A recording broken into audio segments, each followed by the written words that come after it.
Estamos meditando no Evangelho de Lucas, capítulo 3, e hoje nós vamos falar um pouco da genealogia do Senhor Jesus.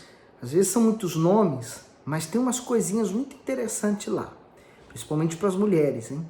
Vamos meditar então. Meu Deus, fala conosco pelo teu Evangelho, fala com o nosso coração, escreve essas palavras na tábua do nosso coração, para que estejamos cada vez mais firmes na tua palavra. Amém. E no ano 15 do império de Tibério César, sendo Pôncio Pilatos presidente da Judéia e Herodes tetrarca da Galileia e seu irmão Filipe tetrarca da Itureia e da província de Traconites e Lisânias, tetrarca de Abilene, sendo Anás e Caifás sumos sacerdotes, veio no deserto a palavra de Deus a João, filho de Zacarias, e percorreu toda a terra ao redor do Jordão, pregando o batismo de arrependimento para o perdão de pecados, segundo o que está escrito no livro das palavras do profeta Isaías, que diz: voz do que clama no deserto, preparai o caminho do Senhor e endireitai as suas veredas. Bispo Macedo diz assim: o passo a passo do arrependimento. Primeiro, a pessoa sacrifica o seu orgulho, reconhece seus pecados e os confessa a Deus. Em seguida, os abandona e passa a odiar até mesmo a lembrança deles. Após isso, é necessário que ela se batize nas águas. Esse processo a levará à verdadeira conversão, pois seu novo estilo de vida será fundamentado na vontade de Deus. Por isso que o batismo nas águas é uma cerimônia de sepultamento. Então, quando eu vou para o batismo nas águas, eu estou morrendo para aquela velha criatura, porque eu quero, a partir de então, nascer para uma nova criatura. E isso é importante. Esse fato é tão importante porque é os primeiros passos da fé para um cristão. É o arrependimento dos seus pecados. E aí vem o 5, né? E todo o vale se encherá, e se abaixará todo o monte e outeiro, e o que é tortuoso se endireitará, e os caminhos escabrosos se aplanarão, e toda a carne verá a salvação de Deus.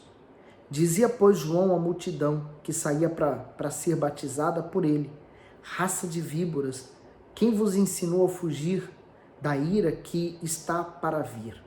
Mas para quem o Senhor Jesus dirigia essas palavras? Não era para o povo que vinha buscar ali o batismo, o arrependimento. Era para a verdade os religiosos.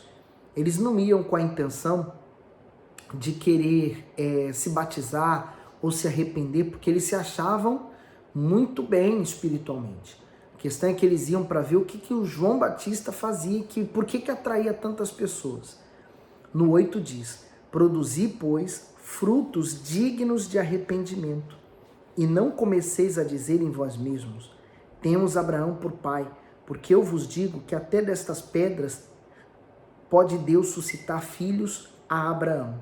Então, o próprio apóstolo João estava requerendo deles que eles dessem fruto. Esses frutos dignos de arrependimento é a mudança de vida. Se, por exemplo, a pessoa tinha uma vida totalmente errada antes de conhecer o Senhor Jesus, e uma vez que ela conhece a palavra de Deus, então esses frutos são vistos pelos homens e principalmente por Deus. Deus, vendo o interesse daquela pessoa em mudar, ele vai dando forças para ela, vai dando condições para ela ver a sua vida sendo transformada. Então ele diz no 9, né? E também já está posto o machado à raiz das árvores. Toda árvore, pois, que não dá bom fruto, corta-se e lança-se no fogo.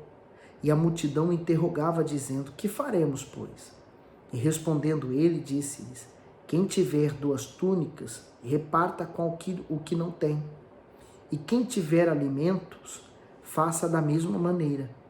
E chegaram também os publicanos para serem batizados, e disseram-lhe: mestre, que devemos fazer? E ele lhes disse: não peçais mais do que do que vos é ordenado. Porque os publicanos roubavam naquela época, né? Então, eles cobravam um imposto acima da média, porque o restante, o excedente do imposto ficava para eles. Então, eles enriqueciam ilicitamente. No 13, e ele lhes disse: não peçais mais do que o que vos está ordenado.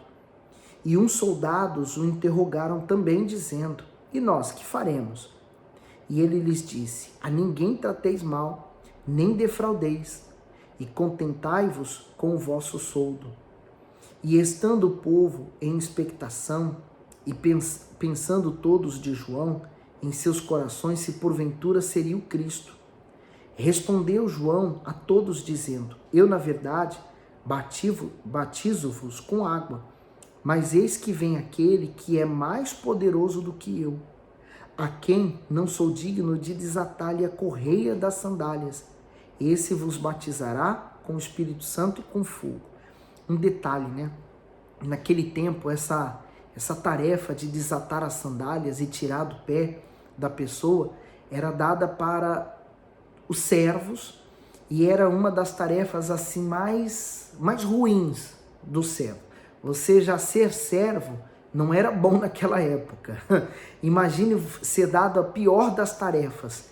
E ele, o João Batista, ele olhou para aquilo, ele não considerou que ele não era nem digno de desatar as sandálias, quer dizer, não era nem digno da pior condição de um servo.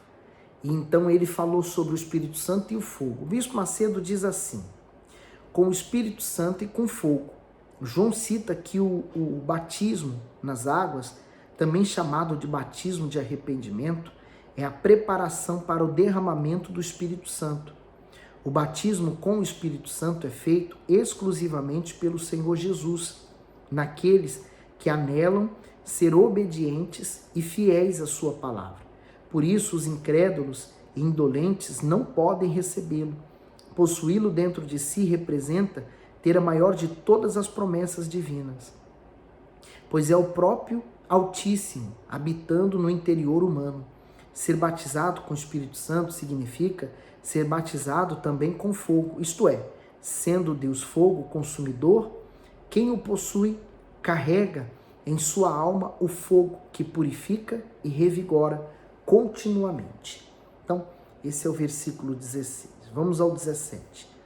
E ele tem a pá na sua mão, e limpará a sua eira, e ajuntará o trigo no seu celeiro, mas queimará a palha com o fogo que nunca se apaga. Ele se referia ao trigo. O trigo são aqueles que são humildes, que reconhecem a sua condição e eles mudam. E a palha é o que faz, fica inchado, né? É cheio. Então esse aí vai ser mandado fora. No Bispo Macedo ele diz assim: o trigo e a palha, o Altíssimo não é injusto, por isso mostra que faz perfeita separação entre os homens. O trigo é representado pelos fiéis e obedientes ao Senhor Jesus, a palha simboliza aqueles que o rejeitam e não se arrependem dos seus erros. Enquanto os primeiros recebem o reino dos céus como recompensa, os segundos serão lançados para sempre no lago de fogo e enxofre. Deus julgará cada um conforme o seu proceder, uns para a vida eterna e outros para a morte eterna. Aí ele diz no 18, assim também, admoestando muitas outras coisas, anunciavam o evangelho ao povo. Sendo, porém, o tetrarca Herodes repreendido por ele por causa da Heródias, mulher de seu irmão Filipe, e por todas as maldades que Herodes tinha feito, acrescentou a todas as outras ainda esta, a de encerrar João num cárcere. Então, quer dizer, o João Batista, ele denunciou Herodes pelo que ele fez de errado, e por causa disso ele pagou, né? Aí diz no 21, e aconteceu que, como todo o povo se batizava, sendo batizado também Jesus, orando ele, o céu se abriu, e o Espírito Santo desceu sobre ele em forma corpórea, como pomba, e ouviu-se uma voz do céu que dizia: Tu és o meu filho amado, em ti me comprazo. E este mesmo Jesus estava como que começando aos 30 anos, sendo como se cuidava, filho de José, e José filho de Eli. Mas aqui, veja, que o Senhor Jesus foi batizado com o Espírito Santo e não houve nenhuma alteração, né? De Jesus perder os sentidos, dele cair na água, dele ter uma emoção forte, nada disso. Pelo contrário, ele ouviu a voz de Deus no íntimo dele. Então, é isso que acontece quando a nossa mente se une com a de Deus. Nós conseguimos ouvir a direção de Deus dentro de nós. É uma certeza no nosso íntimo. Quem ouve a voz de Deus não tem outra voz que venha suportar essa voz. Essa voz é a maior. E aí ele diz aqui, no 23, sobre o Senhor Jesus começar o seu ministério aos 30 anos.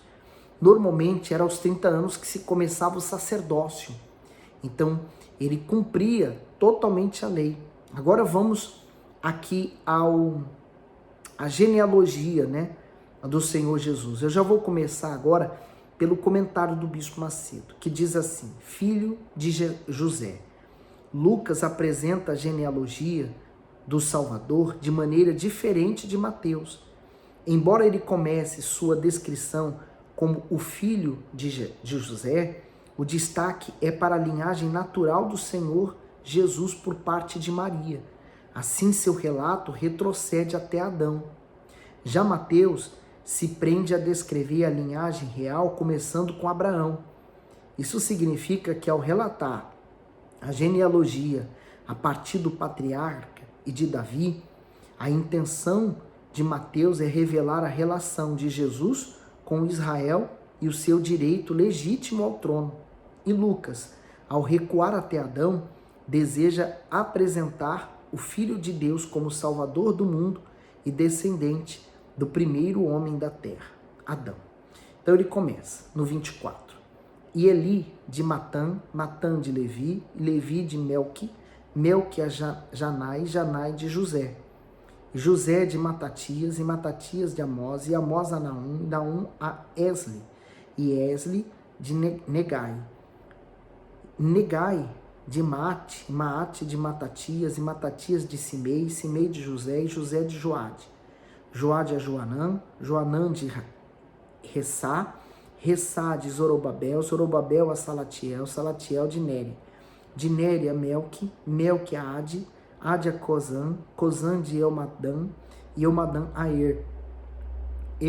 de Josué, Josué de Eliezer, Eliezer de Jorim a Matã, de Matã de Levi a Simeão, Simeão de Judá, e Judá de José, e de José de Jonã a Eliaquim, Eliaquim a Meleá, Meleá a Mená, e Mená de Matatá, Matatá de Natã, e Natã de Davi.